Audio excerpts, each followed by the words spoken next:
Hi everyone, welcome back to CricketBatInfo. I'm Mark and this is my channel, and what I actually do is I review cricket bats that are sent in by players, sometimes by brands, and I just tell you about the bat that's right in front of me, give you as much information I can about what I think about its construction, its general performance. So I hope you enjoy the channel, stick around. Today what we'll be doing is this 2020-2021 season Grey Nichols replica of the 1994-95 Michael Slater Powerspot. This is called the Test Opener, the limited edition. This particular bat has been sent in by, he's on Instagram, it's Bills_cricket_bats, if you want to have a look. And this is one of his bats from his collection. It definitely has been oiled because I can see some oil down here. Prepared by Orange Sports, if you can see that there. I just will say something about the channel before I move on. Thank you very much to these people who have given me super thanks. I'll flash them up here, which really helps the channel. I don't do this for money, but I do spend money on the channel. And the other thing I just wanted to talk about is the sound quality. So I do have these wireless mics that I purchased, I don't know, last year. And I haven't really been happy with the sound quality. So I've actually purchased an audio interface, and yeah, there'll be a microphone there rather than me wearing this wireless thing here. The wireless thing is actually good because the intention was to go and visit people. I'm sort of setting myself up so I've got flexibility in the future. But I guess what most of you are here for is to see me go through these bats. So this is not used, but it's been prepared with shoe goo, some sort of really tough feeling scuff sheet. This one actually, it's really tough. It reminds me of back in the day, Newbury had a particular type of, this is Newbury UK, had a particular type of scuff sheet. I think they called it Armour Edge or something like that. And it did feel like this. It's had the edge tape put over it. And then you've got the Orange Sports sticker up the top here. They're based in Sydney and they get all different types of bats in. It has got a really nice shape there, isn't it? It's sort of really mid. But it's got a decent thick toe and a lot of wood through that area. So this is supposed to be a replica of the retro bat. I went looking online and there you go. Maybe if I put it that way. So you've got Michael Slater at the peak of his career, rocking a real 1990s haircut, which is pretty much what I do as well. So sorry about that. I remember watching Michael Slater bat and I really used to enjoy his innings. He was a very aggressive opener, really went after the bowling. Caution to the wind, sometimes ran a little bit too hot and played that extra shot that he didn't need to and would spoil his innings. But yeah, he made a lot of runs for Australia. So that's a museum, the Museum of Riverina, with a picture of him holding it. So this is something else I found, which is him batting in the Ashes in '94. That's obviously, what's his name? You would know, Rob, I can't remember the guy's name, the one who publishes all the things, but that's him rocking his bat there. Looked through the footage, oh there it is, there you go, so you can see him holding it up. There you go, I'll just pause that. Go back a few frames. He's sticking his tongue out there a little bit more. There we go. See if we can zoom that in. No, we can't. Okay, so that was him using it. So yeah, so that's the replica of that. And I'll put those links in the description if you want to go and have a look at that. That was when he made 170 odd. Looked like it was at the Gabba. RRP, I think he said they were about $800. I think he paid about $800. You can't get these anymore. It looks like some retailers, 2020-21, had them for about $725, between that and $800. Sorry if I'm belching a bit. I've got this horrid cheap beer here that I bought. Laurie Boy's Pale Ale. It's really hoppy and it's just making me belch. Maybe I should turn this into a thing where I have a beer and a cricket bat and you can recommend which beer I drink. During the channel I'll tell you all about the beer and the cricket bat at the same time, since I like both. Yeah, the stickers are a replica of those, but they've really gone for a sort of high-vis setup. I cleaned those up and you can really see them really popping on the camera there and under these lights. This is the matte finish that they were doing around that season, and they've gone for a much bigger sticker to replicate what's, you know, the size of stickers those days. I didn't actually, you know, I had an Ultimate around this time. I didn't actually think much of this bat. Didn't do it for me, but yeah, that sticker never really did it for me, but I did enjoy watching Slater bat, and the huge Australian made sticker there, which I actually wish that they would do this a bit more often, to be honest. You know, I think we should be quite proud of brands that actually make their product here in Australia, you know, and show it to the rest of the world. So you've got the traditional round toe here. This is a grade 1 bat. It does have a little bit of speck running through the toe here. You can see it coming up here, and no real knots, can't see them there. Bat's sort of finished quite nicely. You can see a little bit of oil staining. I'll zoom that a tiny bit in for you. See a little bit of oil staining here, a bit up there, and as I turn it around, you can see it's here and here. So that's unfortunate. Grain wise, 1, 2, 3, 4, 5, 6 grains. So it's definitely grade 1. And how do they look through the bottom of the toe? They're sort of a bit all over the shop, aren't they? But in all fairness, this was, you know, that $700–800 range. So to create this sort of shape, which is actually quite big, they needed fairly low density willow. So they've gone for that lower grain count, which has more moisture in it, which they can extract using secondary drying. Now, I'm not 100% sure if this is the cover it came in. I sort of got my covers mixed up. That looks about the vintage. And obviously they've moved away from those since. So firstly, let's put the gauge on it, and it fills the gauge. Have a look at that. So nice big full shape. You can see if I pull that down, it's a different spine profile, so not as big edges, but definitely got a lot of meat in it. And the face is on the flatter side. You can see there. As far as width, pushing that over, so I reckon it's pretty much about 107, I would say.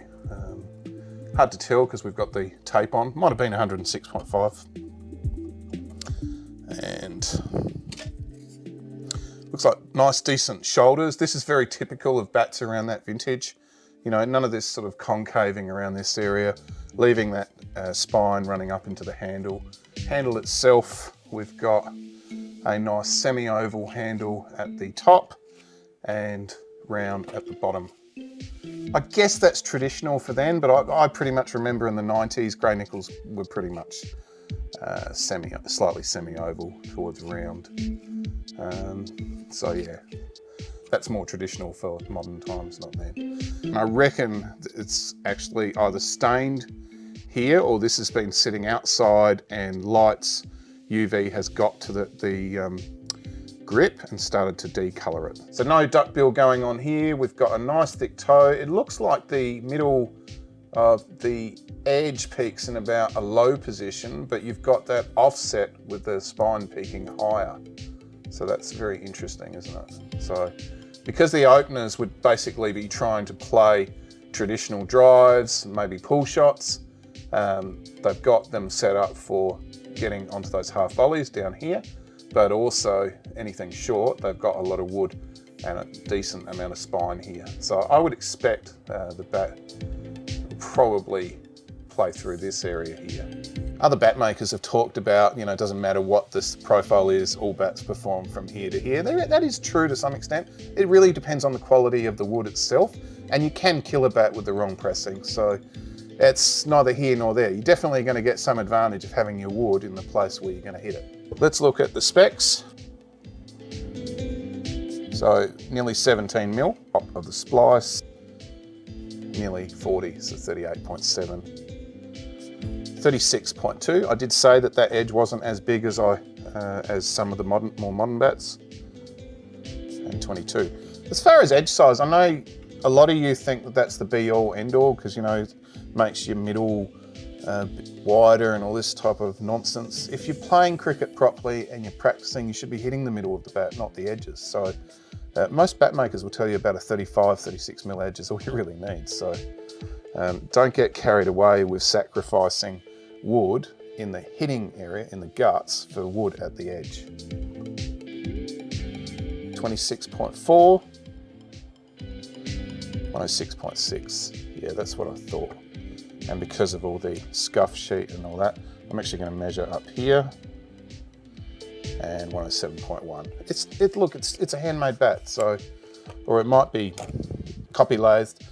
Either way, you know, you've got that finishing, sanding that happens. They can't keep every bat at 107.8, and quite frankly, I think it's pretty good. It's generous.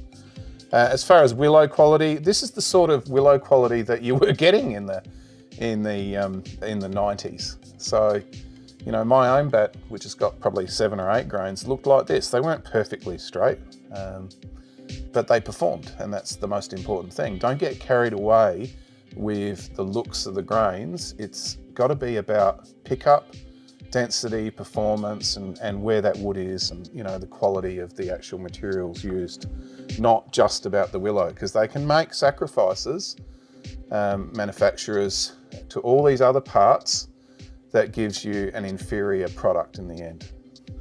So it's interesting here because the actual sticker, as it folds over, it's got like it looks like there's a couple of splits developing here and here. So that's actually going to bring it up a little bit. I don't want to push down too much on that, and we'll just do what we can. I'd say we're looking at about 66. Yeah, so 65.7.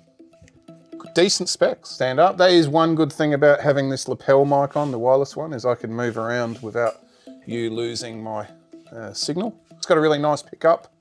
Feels like a powerful bat. Probably would benefit from a more oval handle, I've got to be honest. And I would probably chuck another grip on, or a different grip to this. I know it's there to lose weight. But yeah, I'd probably sacrifice an ounce in the handle just to make it pick up a little bit nicer. That's generally a criticism of most grey nickels bats these days, is that because of this sacrificing going on there to make it look, appear lighter on the scales, sometimes you have to add an extra grip. Sometimes it's perfect. I think the bat's between 2.9 and 2.10. I don't think, it doesn't feel like a 2.8. It's got a lot of oomph to it, probably because of that thinner handle. And what does it weigh? 292. So yeah, probably. The additional shoe goo and all that might have messed up the balance a tiny little bit, but yeah, definitely another grip would make this feel completely different. Finish up here with the tap up, starting at the toe.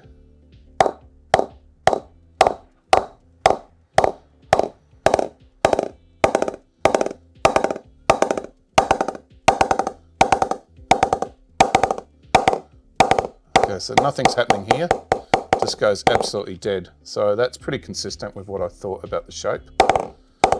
And it starts in that area there, which is what I sort of said about that area there. Down through mid, and some action there in a low position. So definitely the type of bat that a pro player would have used. All that wood right in the guts of where they're going to be attacking the ball, trying to control the length, get on the half volley and hit in that area there. So put it in perspective, this is a couple of years old. Generally a bat that's been sitting around for a while, it just can get a little bit feeling tight in that. And you know, a couple of nets, they start to open up again. Really, really nice bat. Thank you very much, Bill, for supplying this bat for review, and hopefully we'll get some more in. I had been approached by people who were going to start supplying some older bats, some real classics, some unusual bats that we haven't seen, and that's always what I'm on the hunt for. For instance, Millie Champion Hall, haven't had any. Love to see some of the weirder grey nickels bats or some of the mongooses and things like that. So I'm happy to do those type of bats even if they're in poorer condition. Yeah, it's just unfortunate. People will make contact and, you know, things happen with life. You know, life is crazy at the moment and they just don't get back to me. We'll see what happens. So yeah, thank you very much, Bill.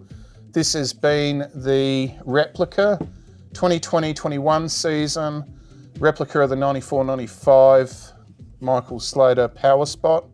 Also used those days by, I think, Blewett and Hayden. I think Kingsgrove did a good sort of intro to this bat when it came out. So there's a 2-minute video there you can go and have a look at. I'll leave that link in the description too. So there you go. Thank you very much for watching. And if you like what I do, consider subscribing. There's always new content coming on a weekly basis, sometimes every 2 weeks, just depends. And give a like to the owner of the bats, the people who supply them.